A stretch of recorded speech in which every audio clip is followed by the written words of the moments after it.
Hi, ka-OFW!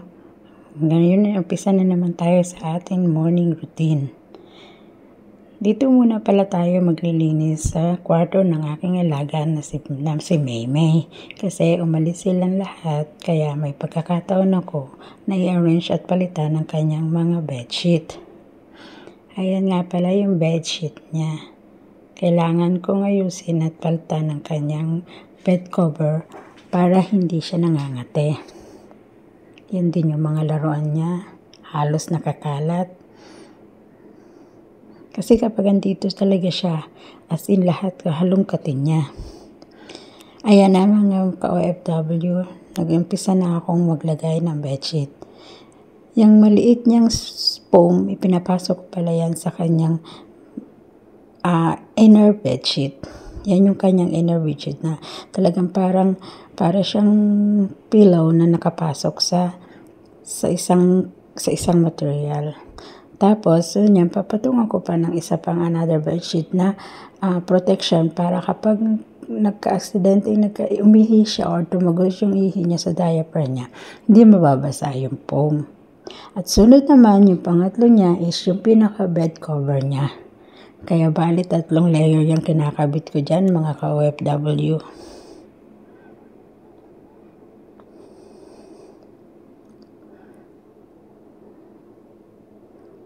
Buti na lang maliit pa yung bed niya. Kayang-kaya pa. Ayan na, nilagay ko na siya. Tapos yan namang hawak-hawak ko ngayon, yan naman yung nilalagay sa side ng bed niya. Para siyang isang medyo makapal na tela. Itinatali ko yun sa paligid ng kanyang bed kasi kapag natutulog siya, pag umalaw siya, kahit maumpog yung ulo niya sa side ng kanyang bed, hindi siya masasaktan kasi mayroong tela na nakaprotection sa gilid kung sakaling maumpog siya.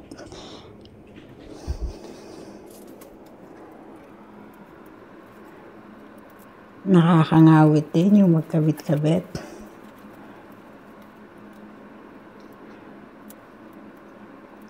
Kaya pag nagkakabit ako niyan, pagkatapos ko magkabit, naku po, sakit na ang balakang ko. Ayan na mga ka-OFW, naikabit ko na siya. Bali ganyan yung design niya or ganyan yung itsura niya pag nakabit na siya. Meron nga pala siyang mga maliliit na pillow na parang blanket sa ulan niya. Kasi kinakagat niya kapag natutulog siya. Hindi kasi siya sanay na walang kinakagat kapag natutulog. Ito naman, umpisa na tayo ng pagligpit-ligpit ng mga kalat niya. Yung mga damit-damit niya na nakakalat lang sa paligid, mga laruan kung saan niya lang nilalagay. Kasi alam niya naman, ang bata, hawakan ng laruan, iwan lang din kung saan niya inilagay. Kaya tayong mga kasambahay, tayong tagapag-alaga ang kailangan mag-ayos at mag-asikaso. Minsan nga nilalaroan ko pa yan habang nilipit ko. Kasi para libang-libang lang din. Pampaalis ng pagod.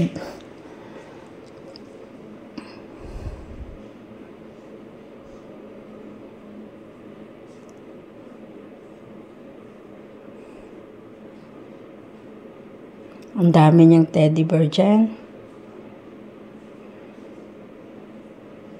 Hindi ko siya pwedeng ilagay sa taas ng teddy bear kasi pag nakita niya talagang pinipilit niyang abutin.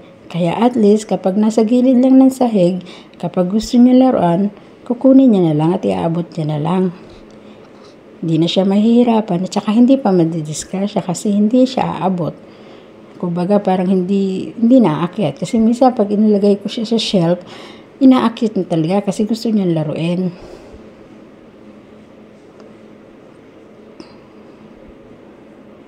Yun, mga nailigpit ko na. Vacuum na tayo. Ang ganda nga niyang vacuum na yan. Kahit mabigat siya, pero as in talagang ang lakas ng suction niya. Ang mahal niyan dito sa Taiwan. Dyson kasi. Baka naman. Mabilis lang linisin at saka vacuumin yung kwarto ni Meme. Kasi napakaliit lang niya. At saka wala siyang mga buruloy.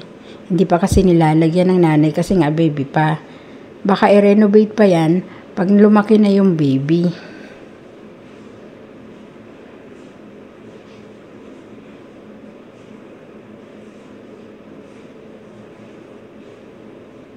Ayan, malapit na tayo matapos. Sara na ang pinto. Ayan mga ka-OFW, tapos na yung paglilinis natin sa kwarto ni Meme. Maliwalas na siya at maganda ng lakad-lakaran ni Meme pagbalik niya. So hanggang dito na lang mga ka-OFW. Maraming salamat sa pagpanood ng mini vlog ko. God bless you all. Thank you Papa God for all the blessing. Bye!